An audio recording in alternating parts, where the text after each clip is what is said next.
Hi, boys and girls. Okay, so before we can do anything today, we have to get our background paper ready for printmaking. So, as you can see, there are warm colors in the sky here, and then there's cool colors in the sky here. So, what we're going to do is we're going to watercolor on a piece of paper. We're going to fold it in half.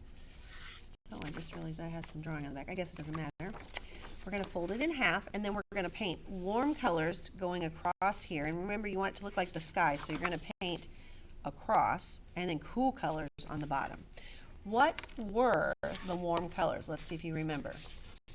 Oh, I hope you said yellow, orange, and red are the warm colors. And these are a little bit jumbled, but blue, green, and purple are the cool colors. So I'm going to start with waking up my watercolors. It needs water to wake them up.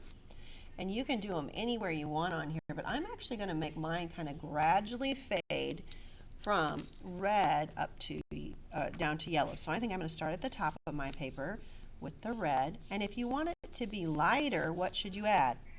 Yep, I hope you said more water. So I can just dip in the water and soften that up so it looks nice and faded, because I want it to kind of fade into orange. Now I'm going to wake up my orange, and then some orange.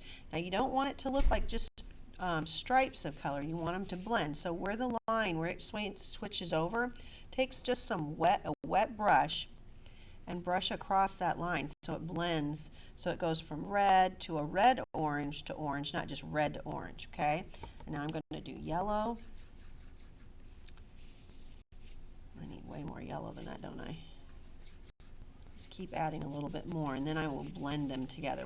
Where they touch, right here, I want to make sure that my orange and my yellow are mixed. So the best way to do that is to wet your brush again and just color right over the line between them with water.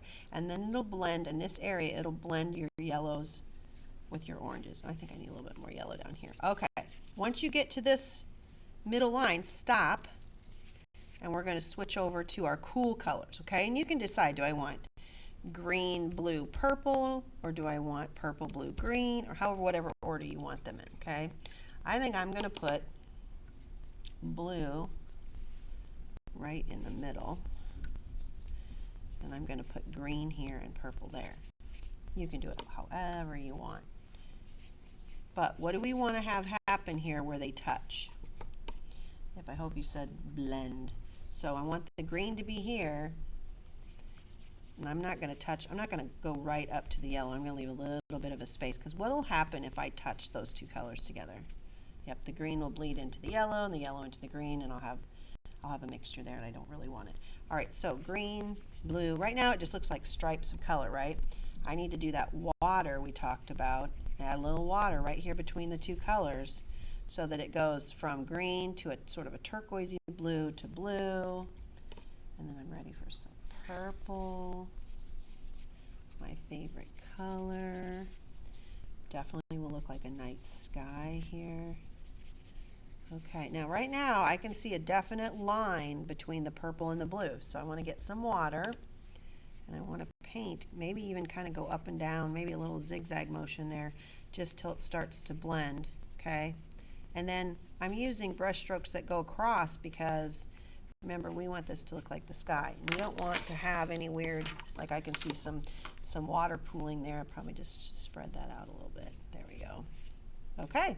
Now, once you have that done, you're going to put this on the drying rack. Take both your messy mat and your picture to the drying rack. We will be using these next week for printmaking. Oh, I hope you remembered. What did Mrs. Walker forget? I forgot to put my name and class code on the back. That's going to be pretty tough. I think I can write it right in here, and it'll print right over it, because if you look, our printing plates are going to print black right there. So I'm going to just sneak it in here since I forgot. But hopefully you will not do this. You'll get yours on the back where it belongs, okay? Because this eventually is going to get printed over, and then we still won't know whose this is. And that would be sad if it was yours and you never got it back because you forgot to put your name and class code, okay? Now, this does require a little cleanup. We want to make sure we dump and rinse these, rinse our brushes, and put our paint palettes open on the counter so this can dry out for the next class, okay? All right, have fun.